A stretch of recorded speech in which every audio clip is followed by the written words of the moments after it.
SDV news కి స్వాగతం. ముందుగా ముఖ్యాంశాలు.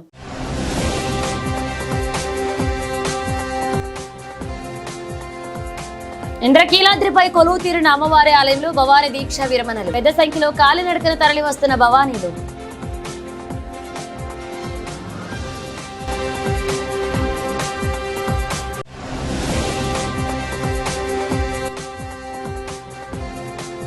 నగరంలో విలక్షణ నటుడు, దర్శకుడు, ప్రముఖ హీరో ఉపేంద్ర సందడి. నోవెటెల్ హోటల్ నందు చిత్ర యూనిట్ మీడియా సమావేశం.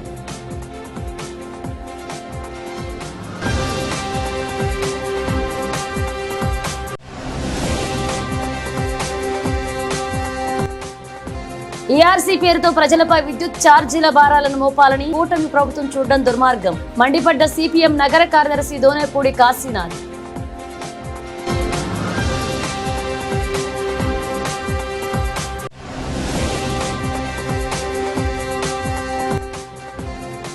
రెడ్ షర్ట్ వాలంటీర్ల కవాతు. బహిరంగ సభకి తరలిరండి. సిపిఐ విజయవాడ నగర కార్యదర్శి జి కోటేశ్వరరావు పిలుపు.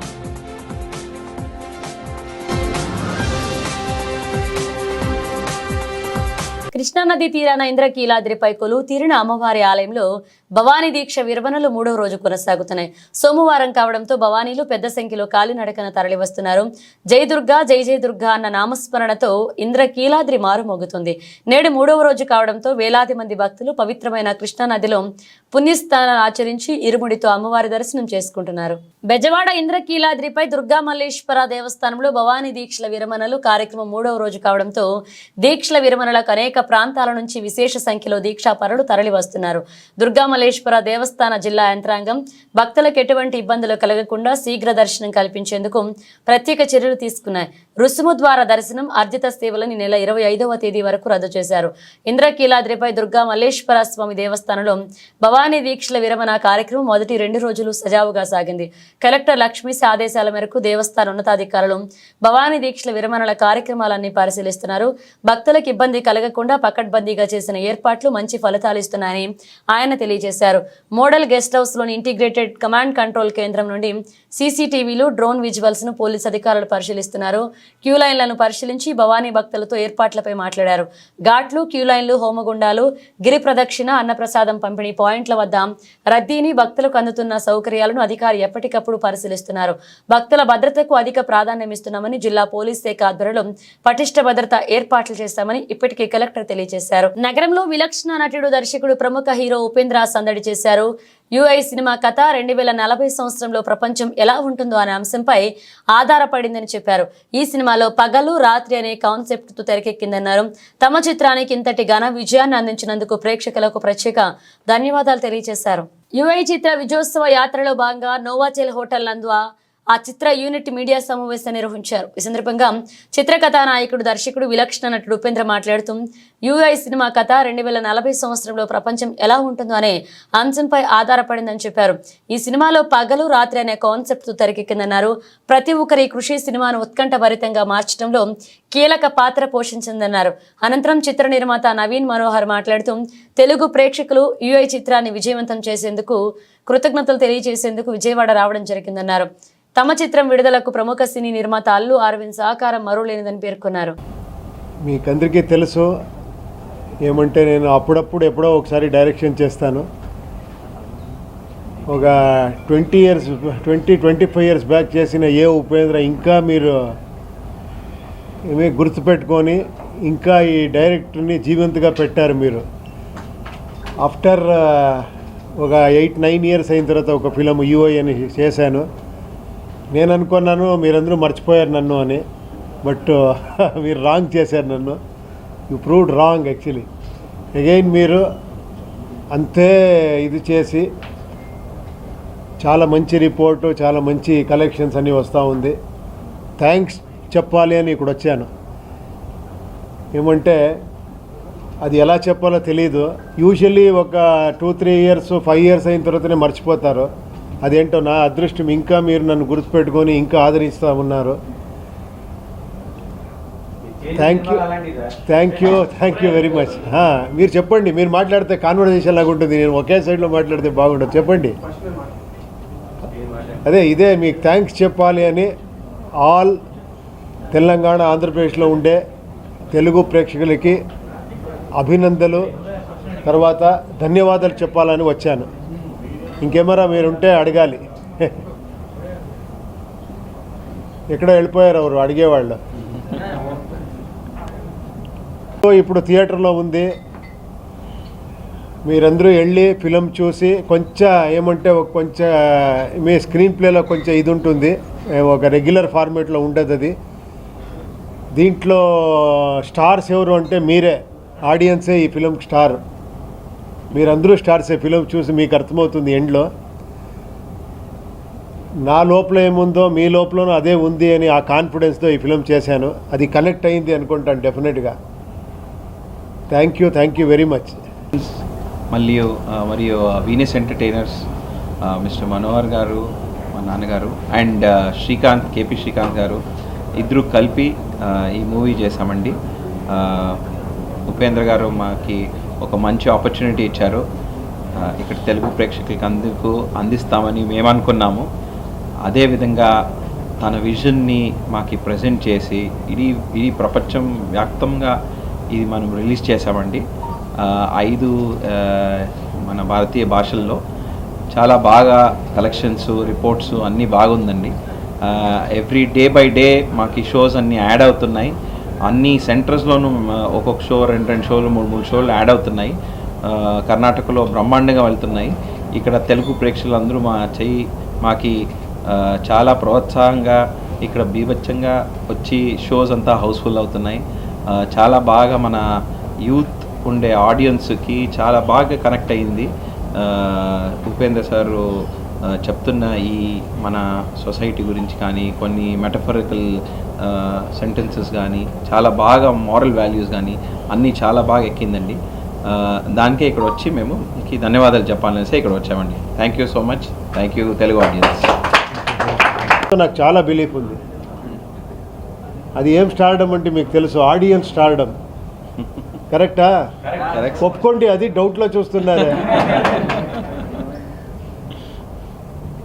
సినిమా మూవీ స్టార్టింగ్ లో పేదవులు సినిమాకి బయటికి వెళ్ళిపోండి, మామూలుగా ఉండే వాళ్ళే సినిమా చూడాలని ఎందుకు ఆ క్యాప్షన్ మీరు పెట్టాలి? తర్వాత ఇంకొక టైటిల్ మీరు చదవలేదు అనుకుంటాను, మళ్ళీ ఇంకొకటి వస్తుంది. చాలా నేను మేధావి అనుకునే వాళ్ళు పూలు ఇక్కడే అదే మాటలు జరుగుతూ ఉంది ఇప్పుడు.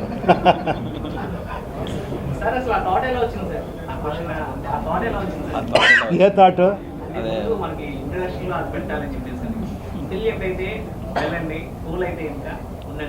లేదు, మీకు ఆ సబ్జెక్టే అలా ఉంది. మీరు ఎండ్లో కూడా కనెక్ట్ చేసుకుంటే, ఇప్పుడు బిగినింగ్ ఒకటి ఎండ్ ఒకటి వేరే ఫిలం వస్తుంది, సెంటర్లో ఇంకొక ఫిలం వస్తుంది, దాంట్లో 2 ఫిలమ్స్ ఉంది. ఇది కనెక్ట్ చేసుకుంటే మీకే తెలిసిపోతుంది. కొంచెం ఫోకస్ చేస్తే రియల్ స్టార్ ఎవరు అని మీకే తెలిసిపోతుంది. అది మీరే.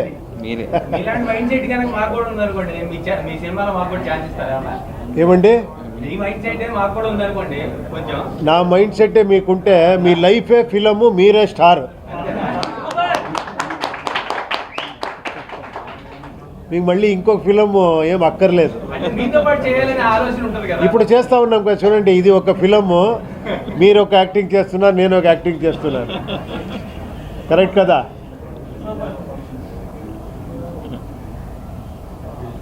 నగరంలో ప్రముఖ సినీ మ్యూజిక్ డైరెక్టర్ మణిశర్మ సందడి చేశారు. ఆంధ్రప్రదేశ్ టూరిజం శాఖ సహకారంతో విజయవాడలో ఈ నెల 31న భవానీపురం బబ్బూరి గ్రౌండ్స్ లో లైవ్ ప్రోగ్రామ్ చేస్తున్నామని తెలిపారు. విజయవాడ వేదికగా తన లైవ్ ప్రోగ్రామ్ నిర్వహించడం చాలా సంతోషంగా ఉందన్నారు.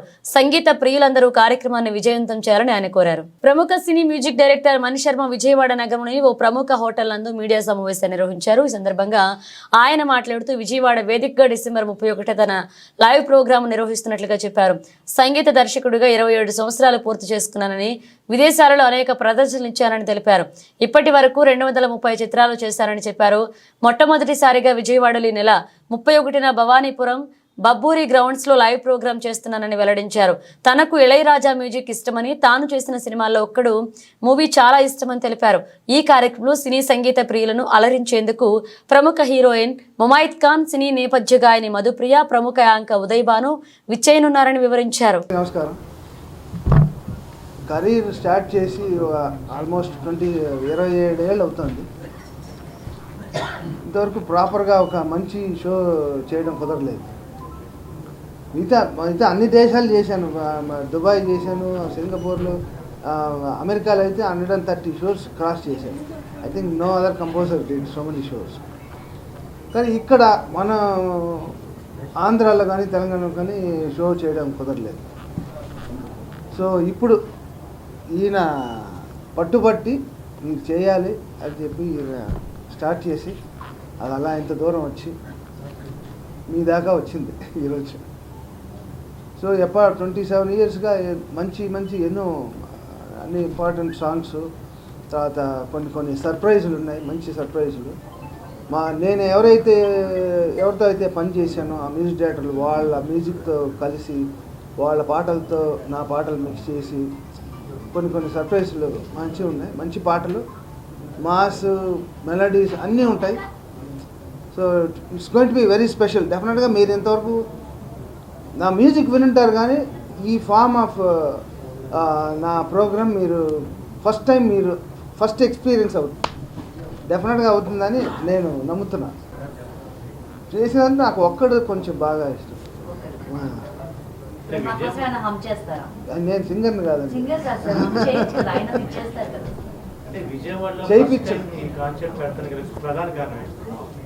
అది ఇంతకాలం చేయలేదు. ఎందుకు చేయకూడదు అంటే ఇక్కడ చేయడం నాకు నిజంగా అమ్మవారి దగ్గర ఫస్ట్ మేజర్ కమర్షియల్ కాన్సెప్ట్ చేయడం ఇక్కడ కుదరడం అనేది నేను అదృష్టంగా భావిస్తాను. 230 ప్లస్.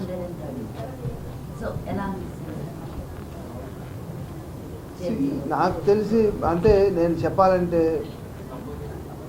దేవుడు ఒక్కొక్క మనిషిని ఒక్కొక్క పని చేయడానికి పంపిస్తాడు, సృష్టిస్తాడు. ఆ పని డొక్క శుద్ధితో చేసుకుని వెళ్ళిపోవడం అదే నేను చేస్తున్నా.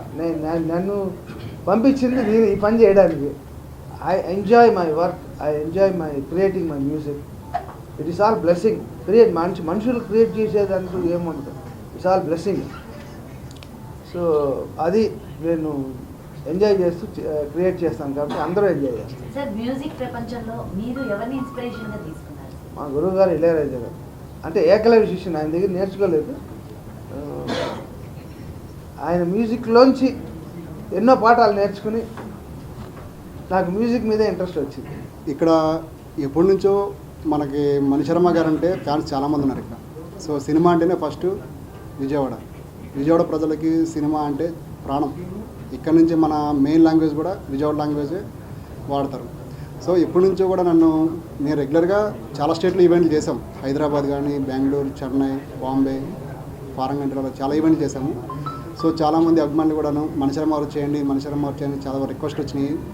సో దాని గురించి మేము సార్ని కలిసి సరే ఇలా అనుకుంటున్నారు సార్, మీ ఫ్యాన్స్ అందరూ నన్ను కూడా అడుగుతున్నారు, చాలామంది ఎప్పటి నుంచో అడుగుతున్నారు. నాకు కరెక్ట్గా కుదరలేదు. So this is the right time. Sorry. So సార్ని కలిసిన తర్వాత సార్కి ఇలా ఎక్స్ప్లెయిన్ చేశాను, ఇలా ఈవెంట్ చేద్దాం సార్, చాలామంది మీ ఫ్యాన్స్ అడుగుతున్నారు, చేద్దాం సార్ అని చెప్పంటే సార్ ఏమన్నారంటే ఆలోచించి ఏ మంచి టైం చూద్దామని చెప్పంటే నేను చెప్పాను సార్కి. తర్వాత సార్ న్యూ ఇయర్కి అయితే చాలా బాగుంటుందండి, ప్రజెంట్ సిచ్యువేషన్ చాలా బాగుంది, మెలోడీ సాంగ్స్ మీ ఫ్యాన్స్ చాలామంది ఉన్నారు సార్, దాని గురించి ఒకసారి మనం చేద్దాం సార్ అంటే అప్పుడు సార్ లాస్ట్కి 2 months బ్యాక్ అప్లోడ్ ఇచ్చారు సార్. వెంటనే మేము 2 months బ్యాకే అనౌన్స్మెంట్ చేసాం. ఎప్పుడైతే అనౌన్స్మెంట్ చేసామో మా ఇక్కడ స్పందన చాలా బాగుంది. ఇక్కడ అన్ని రకాలుగా మాకు సపోర్టింగ్ చాలా బాగా చేస్తున్నారు. మా టీం, లోకల్ టీం కానీ, ఇక్కడ లోకల్ సపోర్టింగ్ కానీ చాలా బాగా చేస్తున్నారు. సో ఫైనల్గా మణిశర్మ గారు ఇక్కడికి వచ్చి అనౌన్స్మెంట్ ప్రెస్ ముందు వచ్చి మాట్లాడడం, ఈవెంట్ చేస్తాం చెప్పడం. నేను ఈ 27 years first time press meet అనేది ఫస్ట్ టైం అది ఇక్కడే కుదిరింది. అందుకని నాకు బేసిక్గా మాట్లాడటం ఇష్టం, పని చేయడమే. యాజ్ ఏ డైరెక్టర్గా మీకు ఇష్టమైన మ్యూజిక్ డైరెక్టర్? నాకు ఇష్టం మ్యూజిక్ డైరెక్టర్ ఎవరు సార్, పక్కనే మణిశర్మ గారు. చిన్నప్పటి నుంచి కూడా నేను మణిశర్మ అంటే నాకు చాలా ఇష్టం. చిన్నప్పటి నుంచి ఆయన సాంగ్స్ వింటూ పెరిగాను, ఆయన సినిమాలు, ఆయన చేసిన మ్యూజిక్ డైరెక్టర్ చేసిన సినిమాలు చూస్తూ పెరిగాను కూడాను. సో మా హీరోలు కూడా అదే అంటారు, రామ్ చరణ్ కానీ అల్లు అర్జున్ కానీ, మీ మ్యూజిక్ వింటూ పెరిగాం, మీ మ్యూజిక్ డాన్స్ నేర్చుకుంటూ పెరిగాం. It's a nice feeling. So ERC పేరుతో ప్రజలపై విద్యుత్ ఛార్జీల భారాలను మోపాలని కూటమి ప్రభుత్వం చూడడం దుర్మార్గమని సిపిఎం నగర కార్యదర్శి దోనేపూడి కాశీనాథ్ మండిపడ్డారు. ఎన్నికల సమయంలో విద్యుత్ ఛార్జీలు పెంచమని చెప్పిన సీఎం చంద్రబాబు 6 నెలల కాలంలోనే 17,000 కోట్ల భారాలను వేయడాన్ని ఖండిస్తున్నామన్నారు. విద్యుత్ భారాలకు వ్యతిరేకంగా ట్రూ అప్ సర్దుబాటు ఛార్జీలను రద్దు చేయాలని, స్మార్ట్ మీటర్లు పెట్టొద్దని, ఆదాని విద్యుత్ ఒప్పందాలు రద్దు చేయాలని సిపిఎం ఆధ్వర్యంలో ధర్నా నిర్వహించారు. కృష్ణలంక కల్పన ప్రిన్స్ రోడ్ సెంటర్ నిరసన చేపట్టిన నేతలు ప్రభుత్వానికి వ్యతిరేకంగా నినాదాలు చేశారు. అనంతరం కాశీనాథ్ మాట్లాడుతూ సీఎం చంద్రబాబు ఇచ్చిన మాటను తప్పి పరిపాలన చేస్తున్నారని ధ్వజమెత్తారు. ప్రతిపక్షంలో ఉన్నప్పుడు స్మార్ట్ మీటర్లు వ్యతిరేకించి ఇప్పుడు కొనసాగించడం దారుణమన్నారు. ప్రజలు ఇప్పటికే నిత్యావసర ధరలు పెరిగి ఇబ్బందులు పడుతుంటే వారిపై మరలా విద్యుత్ భారాలు మోపడం దుర్మార్గమన్నారు. గత ప్రభుత్వం చేసుకున్న ఒప్పందాలని చెబుతున్న సీఎం వాటిని ఎందుకు రద్దు చేయడం లేదు అని నిలదీశారు.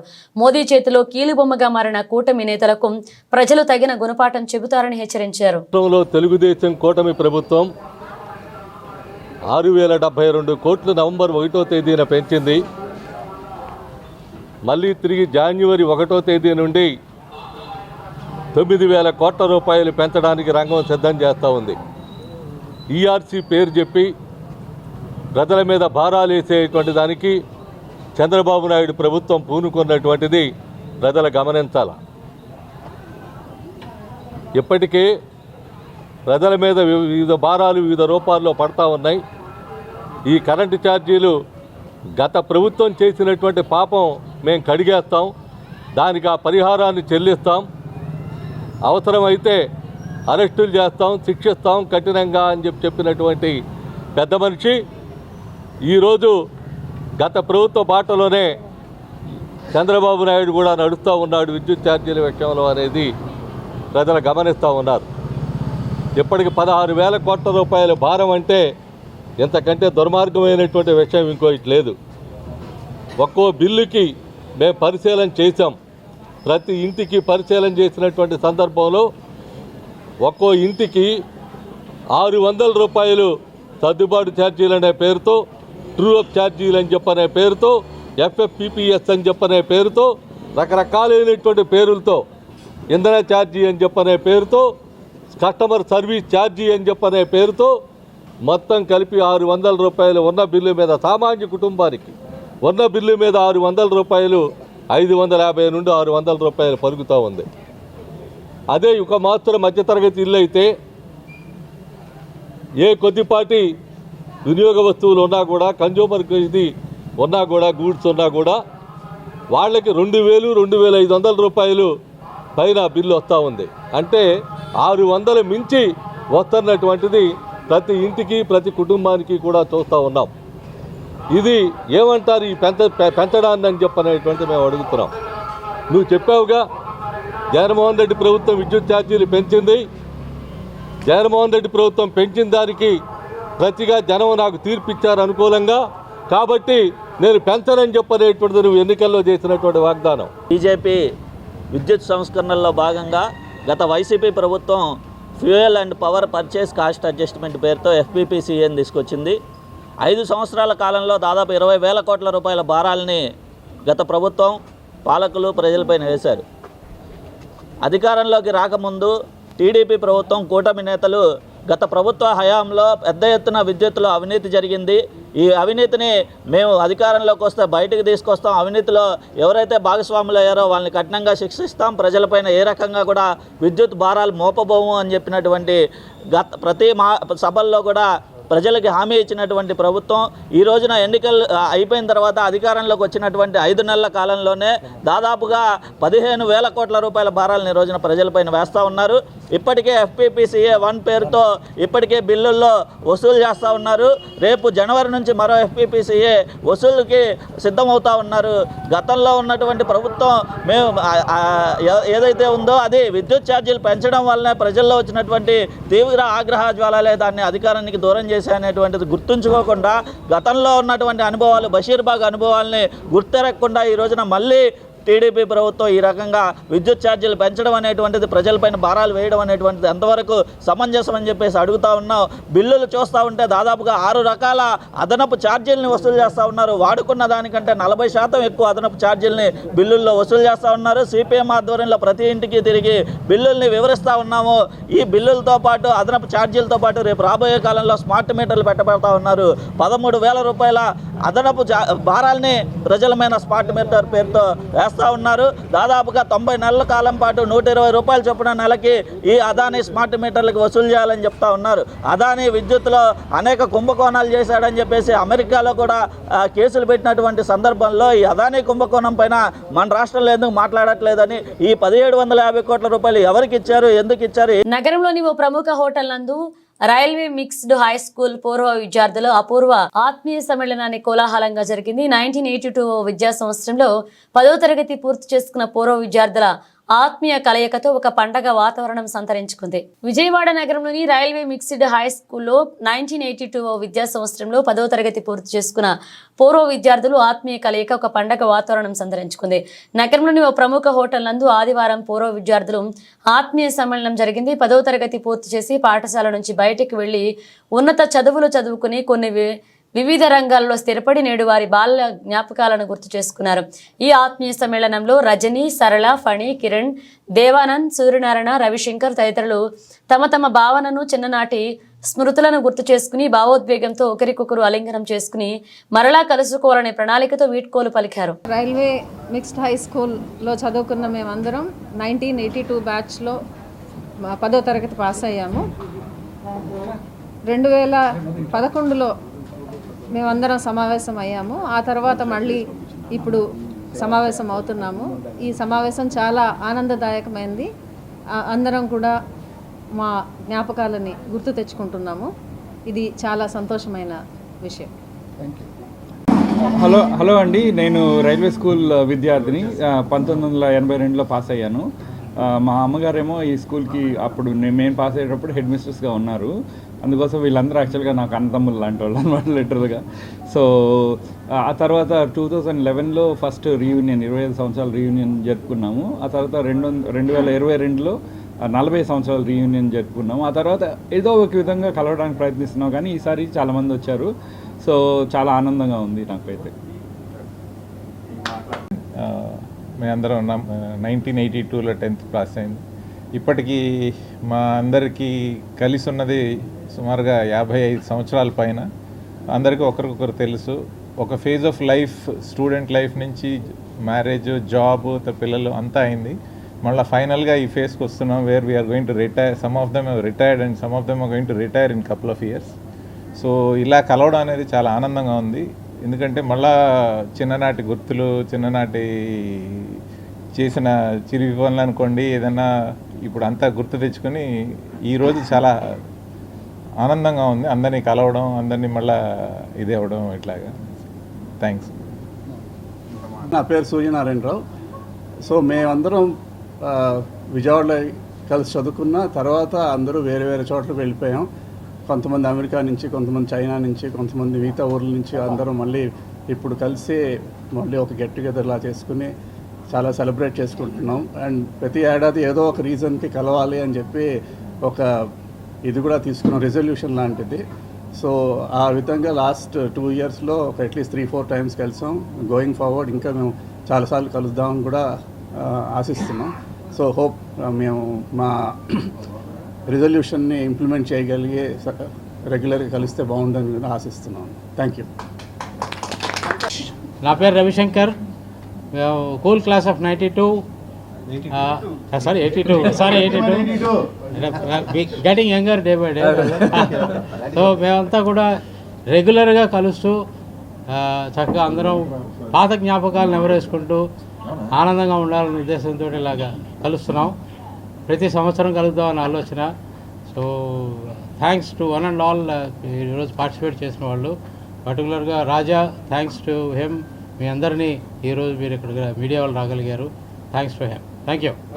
భారత కమ్యూనిస్టు పార్టీ 99 వసంతాలు పూర్తి చేసుకుని 100వ సంవత్సరంలోకి అడుగు పెడుతున్న సందర్భంగా సిపిఐ విజయవాడ నగర సమితి ఆధ్వర్యంలో డిసెంబర్ 26వ తేదీ నిర్వహించే సిపిఐ శతవార్షికోత్సవంలో పార్టీ శ్రేణులతో పాటు ప్రజలు భాగస్వాములైన జయప్రదం చేయాలని సిపిఐ విజయవాడ నగర సమితి కార్యదర్శి జి కోటేశ్వరరావు పిలుపునిచ్చారు.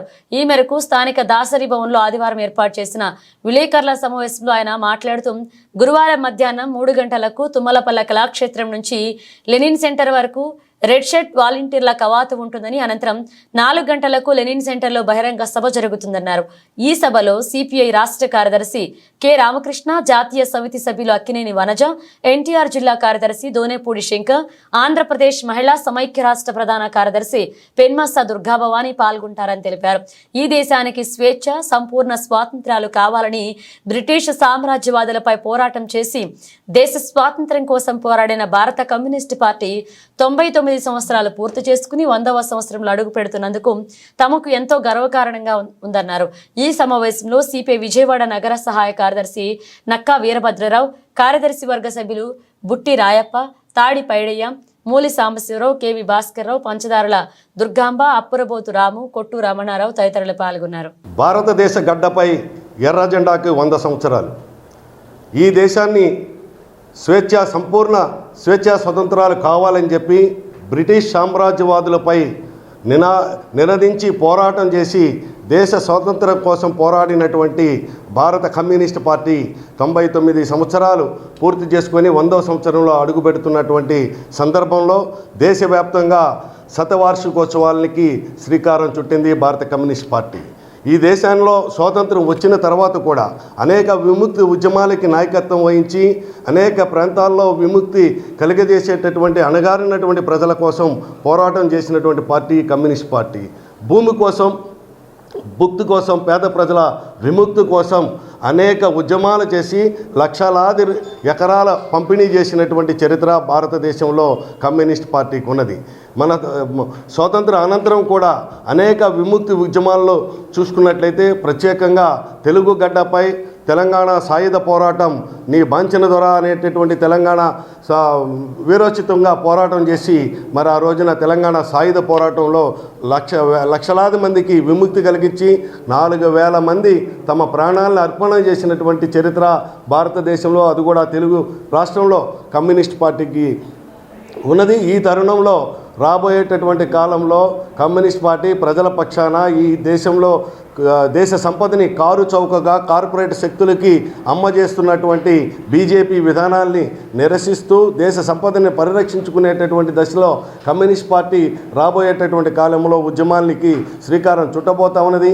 ఈ 100 సంవత్సరాల చరిత్రలో అనేక మంది పేద ప్రజలకి తమ యొక్క సహాయాన్ని అందించినటువంటి కమ్యూనిస్ట్ పార్టీ ఈ రోజున మరి రాబోయేటటువంటి కాలంలో పార్లమెంట్లో, అసెంబ్లీలో ప్రజల పక్షాన కూడా నిలబడి పోరాటం చేసేటటువంటి అవసరం ఉన్నదని చెప్పి ఈ సందర్భంగా విజ్ఞప్తి చేస్తూ 100 సంవత్సరాల శతవార్షికోత్సవాలు విజయవాడ నగరంలో రేపు 26వ తారీఖు సాయంత్రము 3 గంటలకి తుమ్మలపల్లి కళాక్షేత్రం దగ్గర నుంచి వందలాది మంది రెడ్ షర్ట్ వాలంటీర్ల కవాతుతోటి లెనిన్ సెంటర్లో బహిరంగ సభ నిర్వహించబోతా ఉన్నది. ఈ కార్యక్రమంలో కమ్యూనిస్ట్ పార్టీ అభిమానులు, శ్రేణులు, పార్టీ సభ్యులు అందరూ కూడా పాల్గొని శతవార్షికోత్సవాల్ని జయప్రదం చేయవలసిందిగా సిపిఐ విజయవాడ నగర సమితి తరఫున ప్రజానీకానికి, పార్టీ శ్రేణులకి కూడా, కమ్యూనిస్ట్ అభిమానులకి, వామపక్ష అభిమానులకి అందరికి కూడా విజ్ఞప్తి చేస్తా ఉన్నాం. సిటీ కేబుల్ వ్యవస్థాపకులు స్వర్గీయ పొట్లూరి రామకృష్ణ జయంతి ఉత్సవాల్లో భాగంగా city cable, Leo, Srichakra channel సంయుక్త ఆధ్వర్యంలో సంక్రాంతి సంబరాలు ఘనంగా నిర్వహించారు.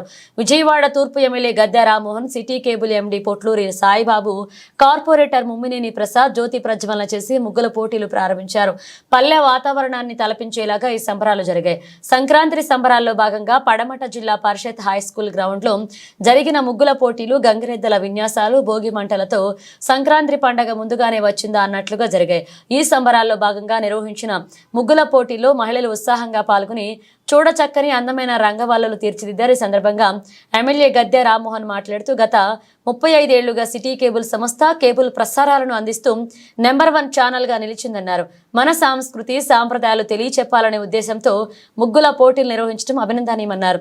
ఈ కార్యక్రమానికి స్పాన్సర్స్గా Sai properties and projects limited, co స్పాన్సర్స్గా ఆహా షోరూమ్, చెరీస్ వ్యవహరించాయి. పోటీలలో గెలుపొందిన తొలి ముగ్గురు విజేతలకు air conditioner, refrigerator, washing machine, అలాగే 10 మందికి ప్రోత్సాహక బహుమతులు, పోటీల్లో పాల్గొన్న వారందరికీ పార్టిసిపెంట్స్ బహుమతులు అందజేశారు.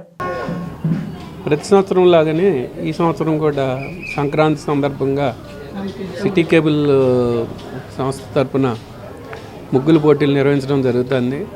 దీంట్లో దీనికి గద్దె రామ్మోహన్ గారు ముఖ్య అతిథిగా వచ్చి ఈరోజు ప్రారంభించడం జరిగింది. ఇంట్లో మహిళలు ఉత్సాహంగా దీంట్లో పాల్గొనడం జరిగింది. మేము ప్రతి సంవత్సరం లాగానే ఈ సంవత్సరం కూడా రామకృష్ణ గారి జయంతి సందర్భంగా జరిగే జనవరి 28వ తారీఖున ప్రైజ్ డిస్ట్రిబ్యూషన్ జరుగుతుంది. ఈలోపు వీళ్ళందరూ మన సాయి ప్రాపర్టీస్ వారు, ఆహా వాళ్ళు, అలాగే చెర్రీస్ వాళ్ళు దీనికి స్పాన్సర్ చేయడం జరుగుతుంది. మా ప్రేక్షకులందరికీ సంక్రాంతి శుభాకాంక్షలు తెలియజేస్తూ థ్యాంక్ యూ. రజకులను ఎస్సీ జాబితాలో చేర్చాలని, అపరిష్కృతంగా ఉన్న రజకుల సమస్యలు పరిష్కరించాలని ఆంధ్రప్రదేశ్ రజక అభివృద్ధి సంస్థ రాష్ట్ర అధ్యక్షులు పొన్నాడ మోహనరావు ప్రభుత్వాన్ని డిమాండ్ చేశారు. నూతనంగా ఏర్పడిన కూటమి ప్రభుత్వం ఆధ్వర్యంలో అనేక అభివృద్ధి కార్యక్రమాలు చేయడం హర్షణీయమని వెల్లడించారు. ఆంధ్రప్రదేశ్ రజక అభివృద్ధి సంస్థ ఆధ్వర్యంలో గాంధీనగర్ లోని ప్రెస్ క్లబ్ రౌండ్ టేబుల్ సమావేశం జరిగింది. ఈ కార్యక్రమంలో సంస్థ రాష్ట్ర అధ్యక్షులు పొన్నాడ మోహనరావు, రాష్ట్ర జనరల్ సెక్రటరీ పోరుగల్లు కమ్మన్న, రాష్ట్ర కోశాధికారి గుర్రం సుబ్బన్న, రాష్ట్ర వర్కింగ్ చైర్మన్ పి పార్వతి తదితరులు పాల్గొని రజక సమస్యలపై చర్చించారు. ఈ కార్యక్రమంలో రజక అభివృద్ధి సంస్థ నాయకులు, కార్యకర్తలు పాల్గొన్నారు. ఇవాళ ఈ కార్యకర్తల సమావేశం మనం ఎందుకు పెట్టామంటే రజకుల్ని ఎస్సీలో చేయడం అనే కార్యక్రమం మీద పెట్టాం. ఇవాళ చంద్రబాబు నాయుడు గారు ఎలక్షన్ ముందు మొన్న ఆగస్టు 15వ తారీఖున కూడా ఒక మాట చెప్పడం జరిగింది. రజకుల్ని ఎస్సీలో ఖచ్చితంగా చేర్చాల్సిన బాధ్యత మన మీద ఉంది. వాళ్ళు 18 రాష్ట్రాల్లో షెడ్యూల్డ్ క్యాస్ట్లో ఉన్నారు, 3 కేంద్రపాలిత రాష్ట్రాల్లో షెడ్యూల్డ్ క్యాస్ట్లో కూడా ఉన్నారు. కాబట్టి వాళ్ళు షెడ్యూల్డ్ క్యాస్ట్లో చేయవలసిన బాధ్యత నా మీద ఉంది. కాబట్టి నేను కేంద్ర ప్రభుత్వాన్ని ఒత్తిడి చేసి రజకుల్ని ఎస్సీలో కలుపుతానని చంద్రబాబు నాయుడు గారు చెప్పారు. అదీ కాకుండా గ్రామాల్లో ఉండే చెరువుల మీద వాళ్ళ హక్కులు కోల్పోతున్నారు. వాళ్ళు ఆ చెరువులో చేపలు పండించుకుంటూ బట్టలు ఉతికించు రకరకాలుగా దాని మీద బతికేవారు. ఆ హక్కు కూడా కల్పించాల్సిన బాధ్యతగా నా మీద ఉంది. అది కాకుండా మరియు ముఖ్యంగా వాళ్ళకి ఒక 200 యూనిట్లు ఫ్రీగా కరెంట్ ఇవ్వాలని, వాళ్ళ దోబీఘాట్ స్థలాల్లో కాపాడాల్సిన బాధ్యత కూడా ఉంది. కాబట్టి రజకులకి నేను తప్పకుండా నా పూర్తి సహకారం కేంద్ర ప్రభుత్వంతో ఒత్తిడి చేసి వాళ్ళని రజకుల్ని ఎస్సీలో కలిపి నేను వాళ్ళ రుణం తీర్చుకుంటానన్నట్టుగా మాట్లాడారు. కాబట్టి నేను చంద్రబాబు నాయుడు గారిని కోరేది ఒకటే, ఎన్టీ రామారావు గారు 2 రూపాయల కిలో బియ్యం పెట్టినప్పటి నుంచి కూడా రజకులు ఆ బియ్యం, ఆ అన్నం మెతుకులు రాత్రుల్లో పొలాల్లో పల్లెటూరులో అన్నంకు తిరిగే రజకులు ఆ 2 రూపాయల కిలో బియ్యం అని ఎన్టీ రామారావు గారితో ఎంతో సఖ్యతగా ఆయన ఉన్నంతకాలం కూడా రజకులు ఎప్పుడూ తెలుగుదేశం పార్టీలో ఉండేవారు. అటువంటి రజకులకి ఇవాళ ఎస్సీలో చేస్తే ఆ పిల్లలు చదువుకొని ఉద్యోగాలు ఇస్తారు, ఈ కుల వృత్తిని కూడా మానేస్తారు. కాబట్టి మీరిచ్చిన హామీ ప్రకారంగా ఎలక్షన్ ముందు చెప్పారు, ఎలక్షన్ అయిన తర్వాత మీరు ముఖ్యమంత్రిగా కూడా చెప్పారు. దయచేసి మిమ్మల్ని ఆంధ్రప్రదేశ్లో ఉండే, తెలంగాణ ఉండే రజకులు అందరి తరఫున మీకు రిక్వెస్ట్ చేసేదంటే రజకులను తప్పకుండా మీరు ఎస్సీలో కలిపి వాళ్ళని ఉద్యోగరీత్యా, చదువుల రీత్యా ఆ రిజర్వేషన్ ద్వారా ఎదగడానికి మీరు సహకారం ఇస్తారని నేను మనస్ఫూర్తిగా చంద్రబాబు నాయుడు గారు. నా పేరు పోలుగల్లు కమ్మన్న. నేను ఆంధ్రప్రదేశ్ రజక అభివృద్ధి సంస్థ ప్రధాన కార్యదర్శిగా ఉన్నాను. ముఖ్యంగా ఈరోజు రజక అభివృద్ధి సంస్థ రాష్ట్ర కార్యవర్గ సమావేశం నిర్వహించే ముఖ్య ఉద్దేశం రజకులు ఎదుర్కొంటున్న అనేక సమస్యలను మరి నూతన ప్రభుత్వం దృష్టి తీసుకొచ్చేసి పరిష్కారం కోసం ప్రయత్నం చేద్దామనే ఒక ప్రయత్నం. అంతేకాకుండా నూతన ప్రభుత్వం ఏర్పడిన తర్వాత గౌరవనీయులు పెద్దలు ముఖ్యమంత్రి నారా చంద్రబాబు నాయుడు గారు ముఖ్యమంత్రి నేతృత్వంలో రాష్ట్రంలో అభివృద్ధి పథంలో పయనిస్తూ మరి రజకుల కోసం తప్పకుండా గత అనేక సంవత్సరాలుగా రజకులు ఎస్సీల జాబితాలో చేరుస్తామని చెప్పేసి ఏదైతే చెప్పారో ఆ సమస్యను కొనసాగింపుగా ఇటీవల మరి ముఖ్యమంత్రి గారు ఆగస్టు 15వ తేదీన స్వాతంత్ర దినోత్సవ వేడుకల్లో కూడా రజకులు ఎస్సీల జాబితాలో చేర్చేందుకు కట్టుబడి ఉన్నామని చెప్పారు. కాబట్టి గతంలో కూడా గత 35-40 సంవత్సరాలుగా అనేక మార్లు కూడా తెలుగుదేశం ప్రభుత్వం స్పష్టమైన హామీ ఇచ్చింది. మరి హామీ మేరకు వచ్చే అసెంబ్లీ సమావేశాల్లో తీర్మానం చేసి మరి కేంద్ర ప్రభుత్వంలోని బీజేపీ ప్రస్తుతాన్ని కూడా ఒప్పించి రజకులకు ఎస్సీల జాబితాలో చేర్చినట్లయితే మరి ఆర్థికంగా, రాజకీయంగా, సామాజికంగా అన్ని రకాలుగా రిజర్వేషన్ పొంది రజకులు ఈ సమాజంలోని అన్ని వర్గాలతో పాటు సర్వతోముఖాభివృద్ధి చెందుతారని చెప్పేసి ఆశిస్తూ ఉన్నాం. మరి ఈ సమస్య కోసం మేము రాబో రోజుల్లో ముఖ్యమంత్రిగా కలిసే ప్రయత్నం కూడా చేస్తామని చెప్పి తెలియజేస్తా ఉన్నాం. కన్వీనర్ బెల్ట్ ద్వారా భవానీ దుస్తులను ఎప్పటికప్పుడు తీసేలాగా చూసుకోవాలని విజయవాడ నగర పాలక సంస్థ కమిషనర్ ధ్యానచంద్ర అధికారులను ఆదేశించారు. ఆదివారం ఉదయం తన పర్యటనలో భాగంగా భవానీ దీక్షల విరమణ సందర్భంగా వినాయకుడిని, సీతమ్మవారి పాదాలు, కృష్ణవేణి ఘాటు, కేశఖండనశాల, కంట్రోల్ రూమ్, బబ్బూరి గ్రౌండ్స్, పున్నమి ఘాట్, కుమ్మరిపాలెం సెంటర్, గిరి ప్రదక్షిణ ప్రాంతాలను పర్యటించి క్షేత్రస్థాయిలో పరిశీలించారు. ఈ పర్యటనలో అమ్మవారి భక్తులకు త్రాగునీటి సరఫరా, స్నానాలకు నీటి సరఫరా, పారిశుద్ధ్య, మరుగుదొడ్ల నిర్వహణ సక్రమంగా జరుగుతుందా లేదా అని క్షేత్రస్థాయిలో పర్యటించి పరిశీలించారు. అమ్మవారి భక్తులు ఎక్కువ సంఖ్యలో ఉండడం గమనించి సిబ్బంది మొత్తం అప్రమత్తంగా ఉండాలని, అధికారులు ఎప్పటికప్పుడు పర్యవేక్షించాలని, భక్తులకు ఎప్పుడూ త్రాగునీటి కొరత లేకుండా ఎప్పటికప్పుడు స్టాక్ ను చూసుకుంటూ ఉండాలన్నారు. ఈ పర్యటనలో additional commissioner Chandrasekhar, chief engineer R Srinath, incharge chief medical health officer doctor Suresh Babu, superintendent engineer P Satyanarayana పాల్గొన్నారు. బులెటిన్ ముగించే ముందు హెడ్లైన్స్ మరోసారి.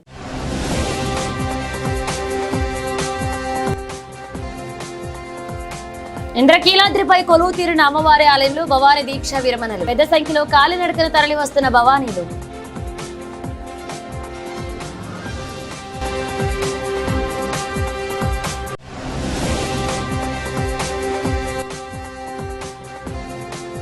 నగరంలో విలక్షణ నటుడు, దర్శకుడు, ప్రముఖ హీరో ఉపేంద్ర సందడి. నోవెటెల్ హోటల్ నందు చిత్ర యూనిట్ మీడియా సమావేశం.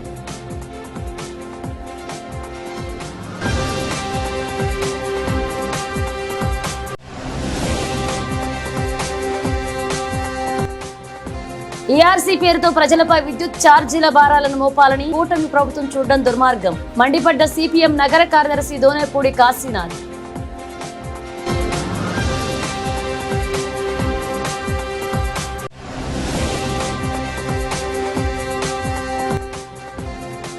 రెడ్ షర్ట్ వాలంటీర్ల కవాతు, బహిరంగ సభకి తరలిరండి. సిపిఐ విజయవాడ నగర కార్యదర్శి జి కోటేశ్వరరావు పిలుపు.